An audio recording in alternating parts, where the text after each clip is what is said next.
Pues bien, nosotros, así como todos los otros equipos, vamos a exponer la literatura de la conquista.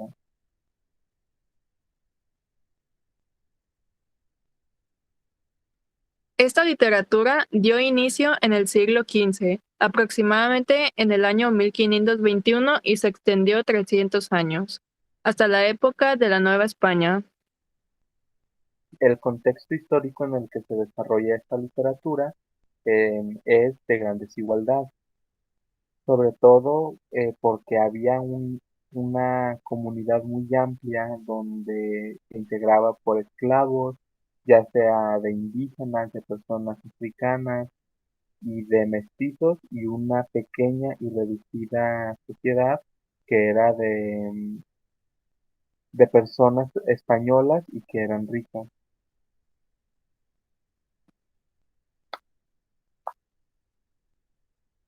Algunas de las características de las sociedades coloniales son que generalmente se constituyen en base a la predominancia de una élite extranjera aliada a los extranjeros sobre las multitudes empobrecidas. Esto quiere decir que, pues como lo comentaba mi compañero Nilo, en esa época había una gran diferencia de clases sociales. Y otra de las características es que había mucha división de colonias.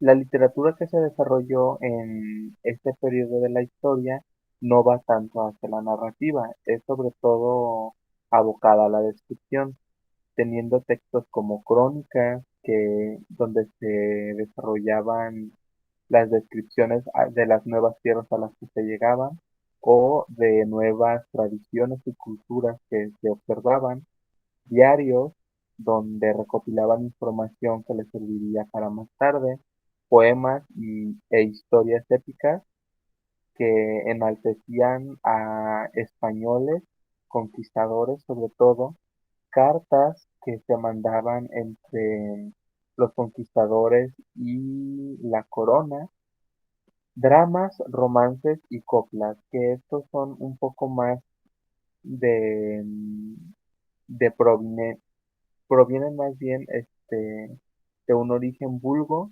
donde las coplas son construcciones cortas, donde regularmente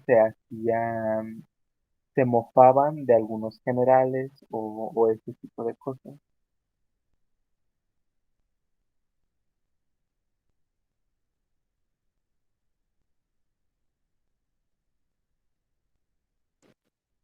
Por último, voy a decir algunos autores de la época y sus respectivas obras más reconocidas.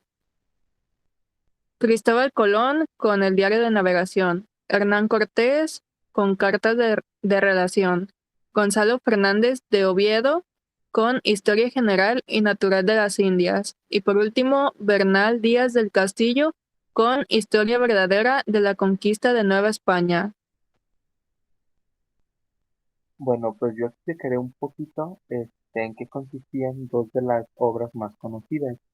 De Hernán Cortés, sus cartas de relación. Se nos dice en el libro más bien en el texto que nosotros elegimos, que la primera carta que es enviada o que se reconoce como de Hernán Cortés, realmente la escribió el consejo que estaba aquí en la Nueva España.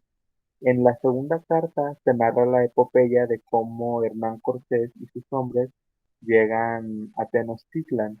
En la tercera carta se nos narra cómo Hernán Cortés y sus hombres tomaron a Tenochtitlan y se da la caída de Cuauhtémoc.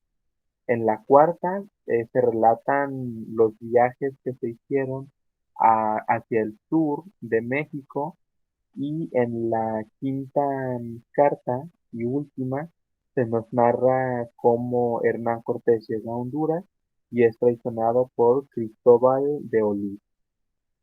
Esas son las cartas de correspondencia de Hernán Cortés. Y en la verdadera historia de la conquista de México, que su autor es Bernal Díaz del Castillo, se describen son crónicas sobre todo, fueron escritas en el siglo XVI y están escritas en primera persona. Em, los temas que se tratan son viajes exploratorios que se dieron desde Yucatán hasta Honduras, donde se describen a los pueblos a los que llegaban, los sentimientos de incertidumbre que tenían los españoles al llegar a esos nuevos lugares, en su asombro al observar las nuevas tierras y los intercambios que se daban entre los indígenas y cómo estos indígenas en muchas ocasiones mataban a los españoles. En la mayoría de las crónicas que se tienen, se nos menciona que los indígenas eran muy primitivos y bárbaros ante los ojos de los españoles.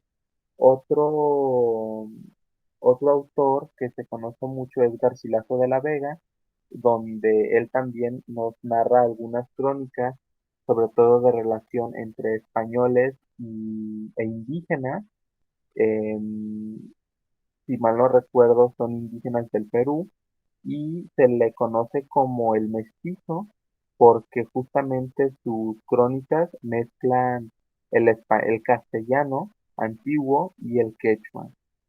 Y creo que eso sería todo de nuestra parte. Muchas gracias y pues que tengan buen día.